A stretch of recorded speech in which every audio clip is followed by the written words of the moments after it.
Okay, hello. Charlotte here, and this is gonna be another book review for you. And this one is about Forgive My Fins by Tera Lynn Childs. She also wrote Oh My Gods, which is about gods. I haven't actually read it, but I've seen that book a lot in stores. So, let's get to the plot. This is about Lily.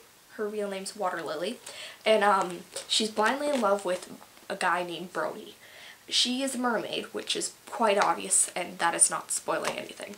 Her nemesis, Quince, who is a biker boy, makes it his quest to ruin her life, basically.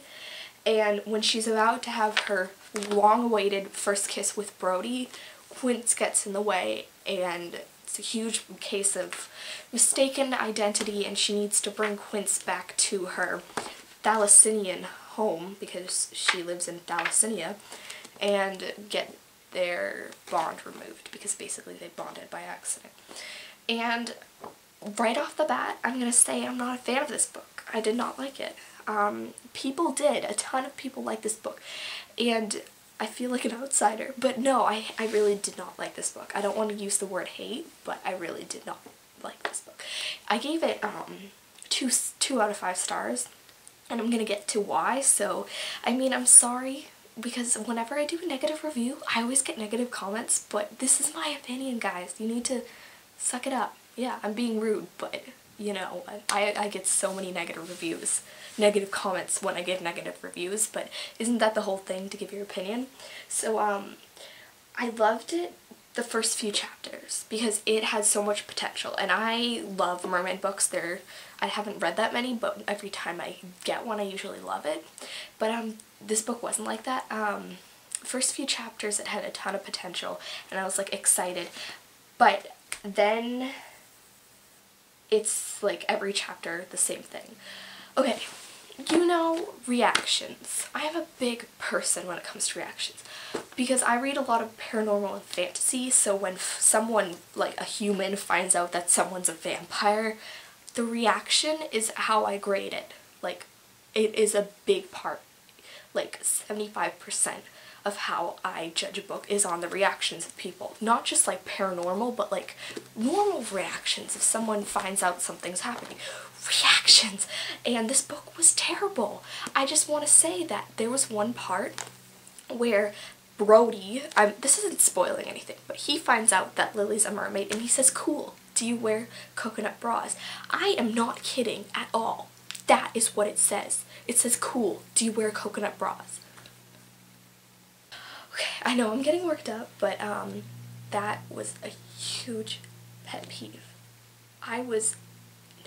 I thought this book would be so cool because I love reactions, and because reactions, I think honestly they're kind of hard to write sometimes, so when an author can write a really good reaction, I'm like, I love you, you know? And I thought that a mermaid reaction, like someone finding out that it's mermaid, when I picked up this book and I read the thing, I was like, what will it be like when he finds out? Honestly, I do that, and it was not satisfying one bit.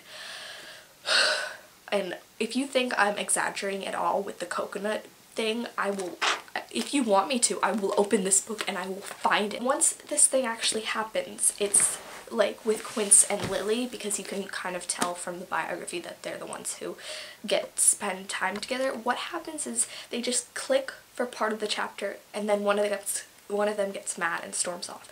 And this happens for at least 5 chapters, honestly. And then there's this whole separation thing for the bond, which I'm not going to go into, but basically Lily's fixed on getting a separation for a bond. And like, that's what the whole book is about, because they're under water in Thalassinia. And it's drawn out like terribly. I mean, yes, it should be drawn out for the sake of the book, but I'd expect it to be drawn out kind of nicely. But it was just like, the father's just like, one more week. I really liked Lily at first, but she was just so blind to some of the stuff. All of them were honestly underdeveloped. I get Quince's angle, how he's like mean to her because he secretly likes her. I mean, that is not spoiling anything because you would have guessed it yourself. I get that, but he didn't have any development. Oh, the epilogue. The epilogue was totally uncalled for. The epilogue, it is, you find out that these two people died in the epilogue, like, that were not in the story at all, so they were not important at all, but you find out that they died just so you can write a sequel. Just so she can write a sequel, and I'm not gonna read the sequel. The sequel is Fins Are Forever. I'm not gonna say anything about it, except that it makes me really upset. I hate it when there's something in a book that is just made so it's a segue to another book. I think that if you work hard enough, you can actually make it so one book ends nicely, and you can still write another one without having to make a plot hanger. Do you get that? Like, I like it when a book has a nice ending, so it's like all wrapped up, but you find out that there's a sequel and you're like, yay. So I do not recommend this book. I mean, if you don't get irritated over these things, like I said, then go for it. But I don't recommend it at all. I'm sorry. I'm sorry, and I know I'm gonna get negative comments, so I'm just gonna put them on approve now.